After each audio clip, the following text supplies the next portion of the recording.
साला भड़ुआ पत्रकार, ई साला भड़ुआ इंजीनियर, ई साला भड़ुआ इंजीनियर। अरे ये कौन सी लैंग्वेज है, कौन सी भाषा है भाई ये?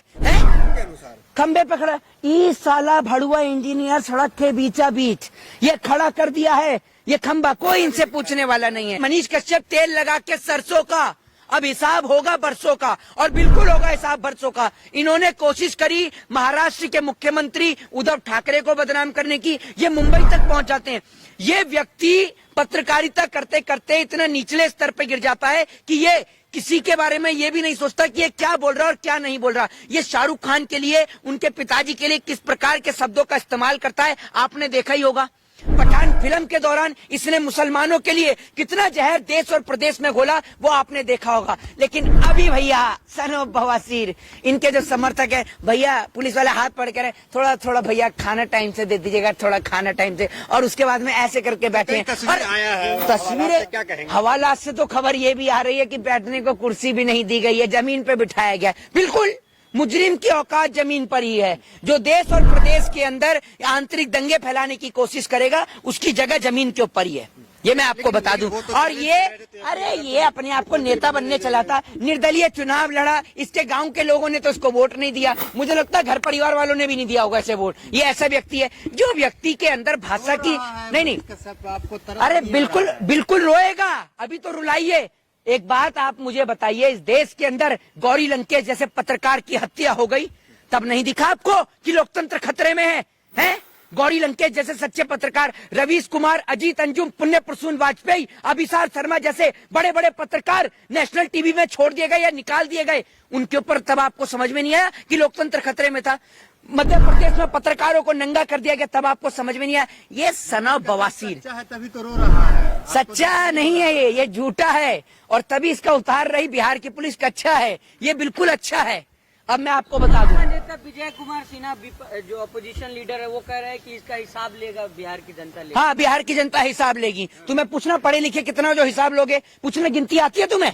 हिसाब तो तब लोगे जब गिनती आती हो। क्षेत्रीय पार्टी है, उसकी तरफ से बिहार बंद था और कई जगह पुतले जलाए गए तेजस्वी यादव के, बिहार बंद था। क्या कहेंगे, कौन लोग हैं ये? अरे तो ये वही लोग हैं ना जो मध्य प्रदेश में जब पत्रकारों को नंगा किया जाता है तो ये चुप हो जाते हैं। कहने का मतलब ये है कि या तो पत्रकार जो है बीजेपी की गुलामी करे, मोदी जी कहें, जो जैसे आता है ना वो चिराग आता है जी करके यूं घिसते हैं, फिर वो जिन निकलता बाहर जो बोलता है जो हुकुम मेरे आका, ऐसी सेम मोदी जी का है। पहले कलम वाले पत्रकार हुआ करते थे, अब कमल वाले पत्रकार हैं। तो ये कमल वाले पत्रकार हैं, और जब कमल वाला पत्रकार गिरफ्तार होता है तो भाजपाई समर्थकों को आग लगती है, तन बदन में खुजली उठती है। बता देंगे मनीष कश्यप जी, बता देंगे 25 में बता देंगे मनीष कश्यप। अरे भैया निर्दलीय चुनाव लड़ा, मैं आपको बताया तो ना, 4 ठो वोट नहीं मिले। पहले तो बताना बात छोड़िए, एक अच्छा वकील ढूंढ के पहले खुद तो बाहर आ जाइए।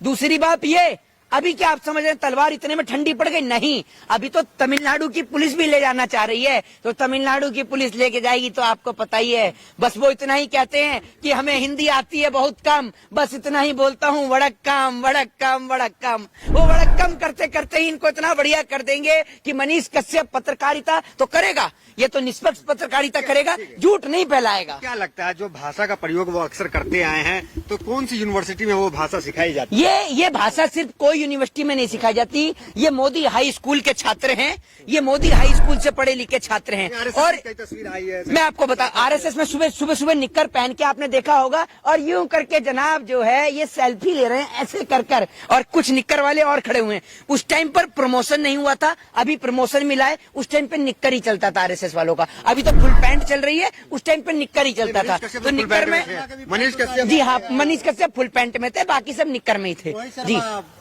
वो जो मनीष कश्यप है वो हमेशा जो है रिलाई करता था, कभी तुम्हारा भी रिलाई ना हो जाए। अरे भैया अब रिलाई कर तो रही है, तमिलनाडु की पुलिस भी कह रही है एक मौका हमें भी तो दीजिए, थोड़ा सा सेवा हम भी करें। ऐसे पत्रकार की सेवा तमिलनाडु में होनी तो चाहिए जिसने खबरें दिखाई ऐसी झूठी। लिखा जा रहा है कि एक बार निकलने दो इससे, क्या जेल से, तो सबका हिसाब लेगा। तो मतलब धमकी भी आ रही है। नहीं, क्या हिसाब लेगा? नहीं, ये हिसाब क्या लेगा? क्या करेगा? लोगों को गोली मारेगा? ये है क्या हिसाब लेगा? क्या औकात है इसकी? नहीं, क्या ले लेगा? अरे कितना पढ़ा लिखा आपको पता है? जो पत्रकार, अब आप लोग पत्रकारिता कर रहे हैं, अब आप किसी व्यक्ति का इंटरव्यू लेने के दौरान उसको बोले कि ई साला भड़ुआ पत्रकार, ई साला भड़ुआ इंजीनियर, ई साला भड़ुआ इंजीनियर। अरे ये कौन सी लैंग्वेज है, कौन सी भाषा है भाई ये? है नहीं ये आप ऐसे करते हैं, करिए जरा, करिए ना। करता उनके अनुसार खंबे पे खड़ा, ई साला भड़ुआ इंजीनियर सड़क के बीचा बीच ये खड़ा कर दिया है ये खंबा, कोई इनसे पूछने वाला नहीं है। हाँ नाला, अरे नाला तो दिखाना जरूरी है, नाले में तो घुसेड़ दो। मोदी जी गैस बना रहे नाले से, भैया उसे नाले में ही घुसेड़ दो। सरकारी कमियां दिखाते थे मनीष कश्यप। तो भैया ये नहीं पूछता कभी, ये माइक लेके ये तो पूछे कि इनको कॉन्ट्रैक्टरों को ठेका कौन देता है। अब सरकार की परमिशन के बिना, अब एक बात मुझे बताइए, है बहुत बढ़िया। हाँ नहीं, बहुत अच्छे आदमी थे, बहुत अच्छे आदमी थे। आज नहीं है क्या? आज नहीं है क्या? नहीं तो फिर ये कह रहे हैं ना बहुत अच्छे आदमी थे, तो मैं कह रहा हूँ बहुत अच्छे आदमी थे। टारगेट किया जा रहा है हिंदू वजह से। तो एक बात आप मुझे बताइए, गौरी लंकेश और जो वो 5 जो पत्रकार थे जिनको मध्य प्रदेश के अंदर टारगेट किया गया, मुसलमान पत्रकार थे। अब पत्रकारिता की भी जाति धर्म और मजहब होती है। तेजस्वी यादव मुसलमान है, ये बताइए, तेजस्वी यादव क्या मुसलमान है जो आप कह रहे हैं कि टारगेट कर रहे हैं? कट्टर हिंदू है मनीष कश्यप। कौन? मनीष कश्यप। ये सर्टिफिकेट कहाँ बंटता है? मेरा भी बनवा दो 2-4 सर्टिफिकेट, मैं कौन सा हिंदू में आता हूँ? ये बताइए ना आप मुझे, ये कौन सा सर्टिफिकेट, कौन सी एजेंसी दे रही है सर्टिफिकेट कि कट्टर हिंदू है, ये नॉर्मल हिंदू है? हिंदुओं की कोई वैरायटी होती है क्या? ये बताइए आप मुझे। और दूसरी बात ये कि कोई भी अगर गलत करेगा, अपराधी होगा, तो जेल में जाएगा, चाहे वो मनीष कश्यप हो चाहे कोई भी हो। चलिए आखिरी सवाल मोहित शर्मा आपसे ये कि क्या मनीष कश्यप का जो चैप्टर है वो समाप्त हो जाएगा अब के बाद, या फिर वो आने वाले समय बीजेपी के सांसद या मुख्यमंत्री के चेहरा बनेंगे? देखिए अब ये गया है जेल और अब नहीं मिलेगी इसको बेल, और अब ये खाएगा जेल की भेल, ठीक है ना? और सरकार इसकी बनाएगी रेल, ये ध्यान रखिएगा। और ये पूरा चल रहा है बिहार में खेल, ये समझ लीजिए। Chapter close. इसने बिहार के उप मुख्यमंत्री तेजस्वी यादव को बदनाम करने की कोशिश करी।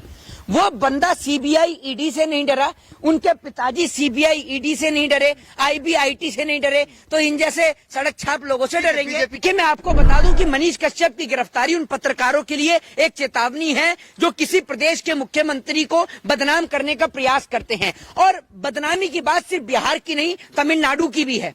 भारत देश के अंदर रहने वाले सभी भाई एक साथ मिलजुल कर रहते हैं, लेकिन इस सन ऑफ बवासीर ने एक ऐसा मेमोरेंडम क्रिएट किया, एक ऐसी छवि क्रिएट करी कि तमिलनाडु के अंदर बिहारियों के ऊपर अत्याचार हो रहा है, जबकि ऐसा कुछ भी नहीं था। इसने एक झूठी खबर, एक भ्रम फैलाने का काम किया, जिसको लेकर बिहार के उप मुख्यमंत्री तेजस्वी यादव ने तुरंत एक्शन और कार्रवाई करी। बिहार की पुलिस अलर्ट हो गई, इसके बैंक अकाउंट को सीज किया गया, इसको कई जगह ढूंढा गया। उसके बाद जब इसके घर पर कुर्की की खबर इसके पास पहुंचती है, तो ये अपने आप को सन ऑफ बिहार कहने वाला सन ऑफ बवासीर आकर खुद ही सरेंडर कर देता है, क्योंकि जब इसको पता चलता है कुर्की होती है तो ये खुद ही आकर सरेंडर कर देता है। जो समर्थक है वो ये कह रहे हैं कि चौथे स्तंभ पे हमला है, पत्रकारिता पे हमला। तो एक बात आप मुझे नहीं बिल्कुल बिल्कुल मैं आपको बताता हूँ, उन लोगों से पूछिए कि उस टाइम पे आपका चौथा स्तंभ कहाँ चला गया था जब मध्य प्रदेश के अंदर पत्रकारों को नंगा किया गया था?